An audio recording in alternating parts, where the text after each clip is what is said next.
Now at 10 community members in McDonald County turn out to celebrate a brand new storm shelter that'll serve more than one purpose. Plus, a familiar sight and sound at PSU for more than 3 decades will soon have a brand new home.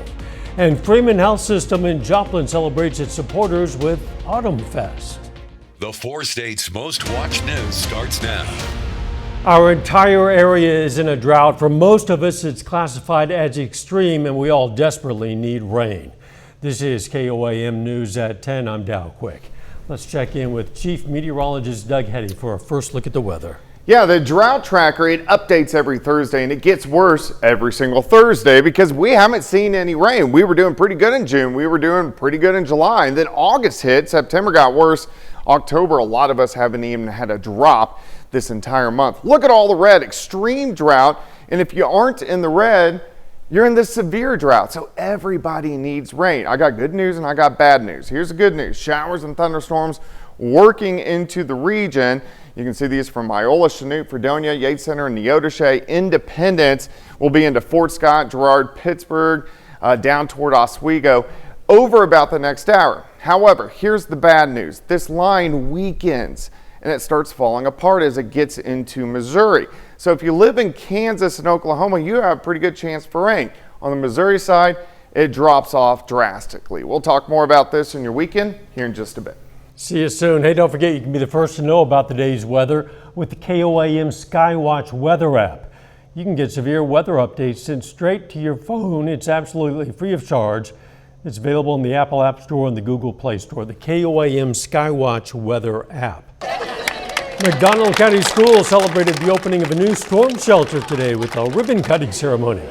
This shelter at the White Rock Elementary in Jane, Missouri is one of 6 being built across the district thanks to a $21.5 million bond issue passed by voters in 2022. The new shelter will provide improved safety for students, staff, and the community. It'll also serve as an additional educational space. Well, it has added physical education space. It's added space for an assembly of whatever type that they want to have in here. They can have multiple large group gatherings at the same time. They have the gymnasium on the other end of the building. They have this on this end of the building. Once its constructed projects are completed, every school in the McDonald County R1 school district will have an accessible storm shelter. People in Southeast Kansas headed to the Outreach Health Fair in Pittsburgh today. The event at the Community Health Center of Southeast Kansas featured all types of health screenings, including dental and vision, lead testing, and more. We have a lot of members of Sunflower Health Plan here in this vicinity in Southeast Kansas, and we know that access to care can be a challenge, and so it's important to us that we are able to meet members and people of the community where they're at. Various area groups and businesses such as Hy-Vee and the Crawford County Health Department made the screenings possible. Some Hot Wheels rolled into the Vernon County Fairgrounds in Nevada, Missouri today for a youth fair. The theme of the event was Transition to Your Finish Line, Rev Up Your Future. The event, which included vendors and this car show, also provided information and resources for youth with disabilities as they make the transition into adulthood. We work with several different organizations. We are a Center for Independent Living.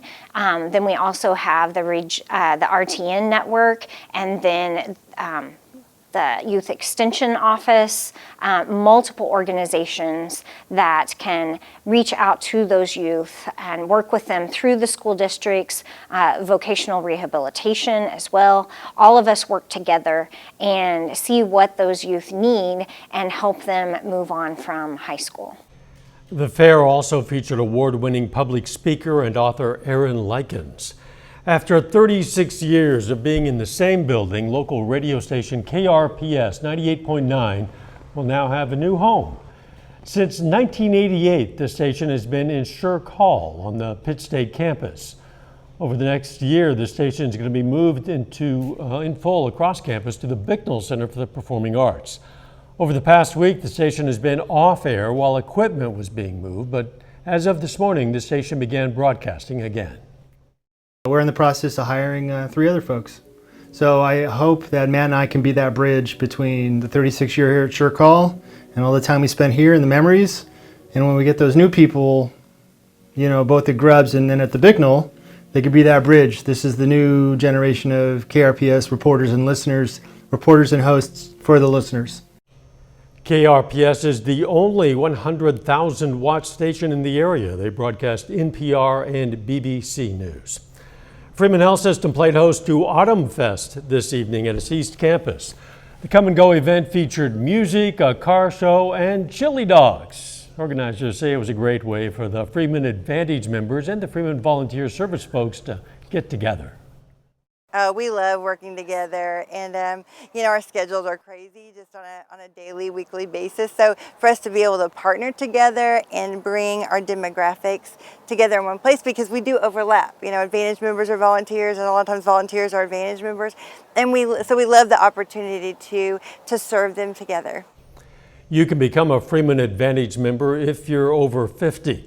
The Advantage program offers a variety of things like exercise classes, walking groups, medical education, book clubs, and movie days. Members of the Reddings Mill Fire Department mourn the loss of one of their own. That story is coming up. Plus, I'm here at the Webb City Fire Department with the Badges and Burgers event. I have all the information of what went down coming up. Reddings Mill Fire Protection firefighters are mourning the loss of a colleague. Tucker Berry passed away in an accident involving a golf cart Sunday. They remember the 21-year-old for being passionate about being a firefighter, so much so that he was a volunteer before he made firefighting a career. We're a very close-knit family, and we would work outside of work on other projects, and he was willing to do it at no cost. Firefighters say he's known for his community service, both in the fire service and in his hometown of Lockwood, Missouri. Police officers and firefighters gathered to embrace each other and their community for a good cause. Today's Badges and Burgers event took place at the fire department in Webb City. KOAM's Lonnie Walton takes us there.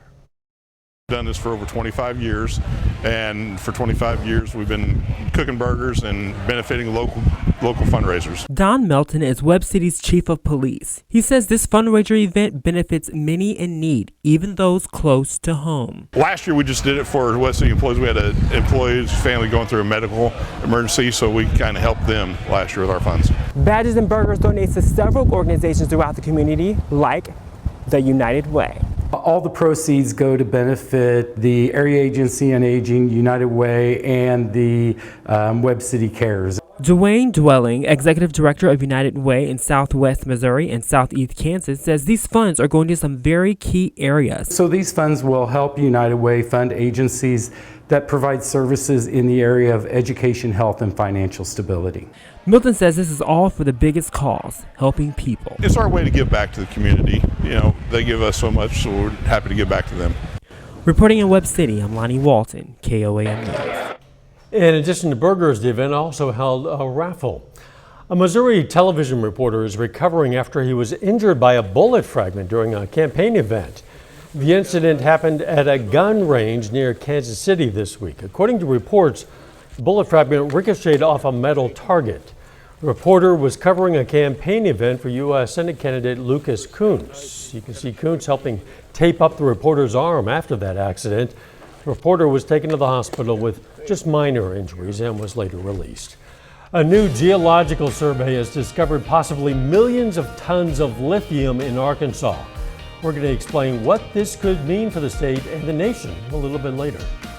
Plus, we have thunderstorms working through the region. I'm going to have those details and a look at your weekend coming up.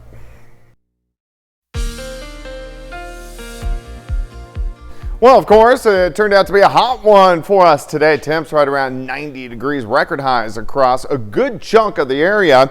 And now we're tracking showers and thunderstorms pushing into the region. Nice shot.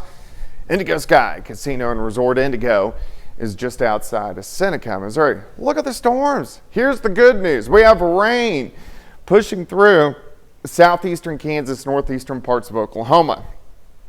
Bad news, it's really going to fall apart once it gets into Missouri, but still a good chunk of us will get some rain. If you get some at your house, consider yourself one of the luckier ones. You can notice as this is animating over the past 3 hours. See 3 hours ago how there's a lot more red and now it's switching more yellow and orange. That means that these are starting to slowly weaken. And the strongest of the line is up just to the east of the Kansas City metro. Why are these weakening as they push in? It's because it gets farther from the cold front, farther from the boundary, meaning you just don't have the dynamics to keep them going, but we'll still take what we can get. All right, Fort Scott, Nevada, you guys are going to get into the action soon. Pittsburgh, Girard, not that far, about 30 minutes away. Parsons, Erie on your doorstep. Independence, some scattered showers. Coffeyville, just to the west of Bartlesville. Still about an hour and a half away from the metro, but again, they're going to be falling apart, so it will be scattered, much more scattered on the Missouri side instead of the Kansas side. Look at this line continuing to work in. Here's midnight near that I-44 corridor. Continues to kind of fall apart as it gets into southwestern Missouri. Still spotty, still something. It's just not going to be a line like what we are seeing at this point in time. With the front, look where it is. You can see temperatures into the 70s. Everybody else still upper 70s to near 80 degrees. Outside, 78 south winds, 15 to 20 gusts still going, 25 to 30. So it's going to be windy tonight ahead of that cold front working in. Behind the front, winds switch out of the north. Still breezy tomorrow, but that ushers in some cooler air as this system passes by. Behind it, you get a little bit, we'll call it cooler Canadian air. We're still going to be above normal, just closer to where we should be for this time of the year. Showers, thunderstorms out of here by morning. Pretty good Friday. By noon, lower 70s. I'm going to take it to about 4:30 in the afternoon and stop, sitting into the mid 70s. So quite a bit cooler than what we did see today. Tomorrow night, some clouds increase, but we drop low to mid 40s. So it's going to be crisp to start Saturday, but Saturday afternoon, fantastic. Look at this, nice easterly wind, temperatures into lower 70s, pretty hard to beat. Day planner on your Friday, 65 in the morning, 71 by noon, 76 during the afternoon. Friday evening, this is back to hoodie weather for 4-state. Friday night high school football, upper 60s at kickoff. We drop into the mid 50s, so it's going to be chilly. But again, we haven't had rain on a Friday night. We're lucky that we haven't had rain on any night except tonight, pretty much over the past couple months. So another great night for high school football. 73 Saturday, 79 on Sunday. Lower 80s early next week. Rain chances back in the second half of next week. We need a lot more than some scattered showers, but for now we'll take what we can get, I guess. We definitely will. Thanks, Chuck. A new study conducted by the United States Geological Survey and the Arkansas Department of Energy and Environment discovered a method to quantify the amount of lithium present in brines located in a geological unit known as the Smackover Formation in Arkansas. Maya Ellison has more on what this discovery could potentially mean for the state. So anytime you could take a waste stream and recover something potentially valuable out of it, it's a real win-win. When you're charging your phone or even an electric vehicle, lithium is one of the reasons why. The renewable resource is one of the most valuable in the country as more and more states look for future energy resources. It's called white gold.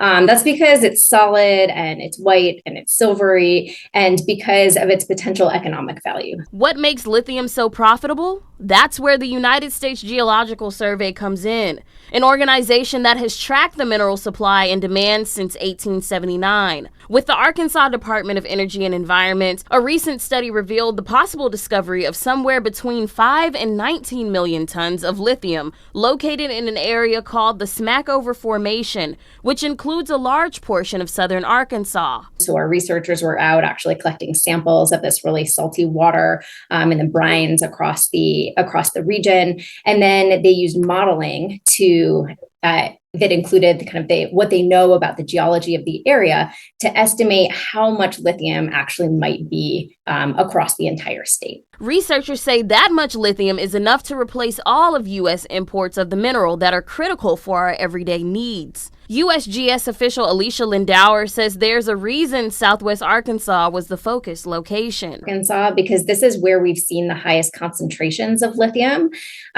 This is also where there is active petroleum and mining activity, and that lithium can actually be extracted and removed from the waste streams of those activities. While the U.S. relies on imports from Chile and Argentina for about 25% of its lithium, these discoveries could help experts determine how the country can invest in developing the critical mineral. It's expanding out from where we are to better estimate our potential resources that exist in kind of across the Smackover Formation, across the Gulf Coast states.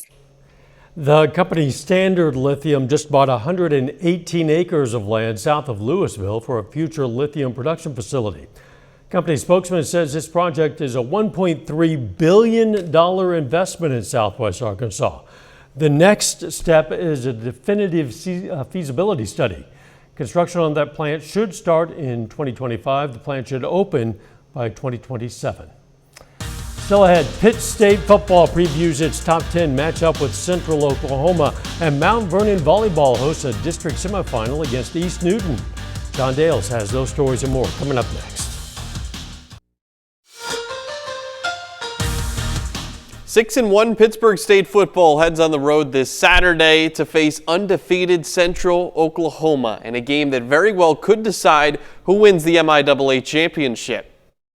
These are games that you live for. These are games that you come to a place like Pitt State to go compete in. So I think it's going to be an awesome challenge for some of our guys, some guys to get to go on the road and face this challenge. This is a great test for us. It's going to be a great test for us. Watching film on them, their offensive line's really sound. Tight ends are really good. Receivers can fly. Running backs are really talented. But it all stems around their quarterback kind of and what he's able to do. And so it's going to be another, great opponent we're going to play. Like Jack said, we got to win pre-snap. We got to get the call. We got to get lined up, and we got to play fast. And we can't make mistakes. I mean, that's where they expose you. Is if you have a breakdown in coverage on the second or third level, they're going to find it and they're going to make you pay. Or if you have a misfit in the run game up front, the running backs are going to make you pay for it. District tournaments continue this evening for Missouri High School volleyball. 4 of our local schools do battle over at Mount Vernon. We've reached the semifinal round of the Class 3 District 12 volleyball tournament. East Newton plays the host school, Mount Vernon. In the first set is where we pick it up, and Savannah Damp gets the kill. Mount Vernon jumps out to an early lead. East Newton calls multiple timeouts to try and slow the pace. Later in the set, great dig there by Katie Susse. That keeps things alive, and eventually East Newton is going to cash in and get the kill. Big point there. Patriots trying to keep it close. Still in the first set. Here's Damp again. Comes through and gets the kill. Mount Vernon takes the first set 25-14 and would take the second as well. So now here we are in the third. Tegan Hoover comes in and she finds the open space on the floor. Mount Vernon aiming for the sweep. That sets up match point. And Hoover again gets a hand on it, blocks it at the net, and it falls down on the East Newton side. Mount Vernon beats East Newton 3-0. Lady Mountaineers advance to the district championship on Saturday. Second semifinal of the night, 3-seed Lamar takes on 2-seed Monette. We start out in the first set. Morgan Wright sets up Peyton Brandt. She spikes this one hard and gets the kill. Monette, in control early, but Lamar hangs tough. Bailey Hekadon hits this off the hands of a defender. That gets the point for Lamar. We go to match point. This one with just a little bit too much on it. Out of play, and Monette takes the first set 25-20. Now to the second, Lamar with a 24-21 lead. This is blocked at the net by Chrislyn Dixon, and Lamar takes set number 2. On to the third. This will be back and forth all night. Adeline Brownlee finds the open space here. Cubs take that set 29-27, and Monette wins 3-2. The Cubs will face Mount Vernon in that district championship on Saturday. Kansas High School football. Baxter Springs goes on the road to Galena tonight, where it's senior night. Lions up 7-0 after Galena fumbles in the first play, so the Bulldogs get right back to work. First, Jack Perry hits Thatcher Botkin on a swing pass. That'll move the chains. Play later, here's Caleb Burkhart taking it around the edge. He barrels down to the 2-yard line. Then Burkhart can just walk into the end zone with great blocking in front of him from 2 yards out. Baxter Springs still leads 7-6. Second quarter, the Lion offense gets some life. Isaiah Main throws across the middle. That's tipped twice, but then caught by Caleb Grant. Big play.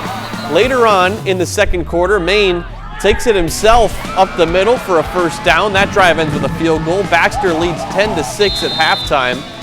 We go ahead first play of the third quarter. Evan Wittenmeyer stiff arms the defender to the ground, gets to the outside, and he's gone for a 40-yard touchdown. Bulldogs get a win on senior night. They take down Baxter Springs 36-20. They finish the regular season with a 4-4 record. 4-4, big turnaround from Galena. Last year they went winless. To have 4 wins in this regular season, huge turnaround from them. Yeah, infinitely so. It's not over yet. We'll be right back. Hey, for people on diets, tomorrow is a good cheat day. It's National Greasy Foods Day. Yeah, take your pick. French fries, fried fish, onion rings, chicken wings, burgers, fried chicken, pizza. I guess pizza's fried, kind of. More. Just don't go overboard, the experts say. Moderation is important according to those health experts who care about such things. Also, don't forget to jump back to your healthier choices the next day. You can post your cheat meals with the hashtag Greasy Foods Day. For some of us, Greasy Foods Day is a day that ends in Y. Yeah, I was going to say, I cheat all the time. Yeah, but tomorrow it's official. Yeah. Greasy Foods Day. Some of us are going to get some rain tonight. Yeah, we have showers. We have thunderstorms across Kansas and Oklahoma. These will make it to the state line. Once they get in southwestern Missouri, they'll start to break up a little bit, but I do think this solid line should make it to the I-44 corridor. So fingers crossed, everybody gets a little bit of rain. Or more. Yes. Final sports notes. We got a bunch more high school football throughout the 4 states tomorrow. It's the final week of the regular season in Kansas and Missouri. Our game of the week is Parsons at Columbus. Looking forward to that. Thanks for joining us. Don't forget the morning show starts at 5 a.m. and let's make it a great tomorrow.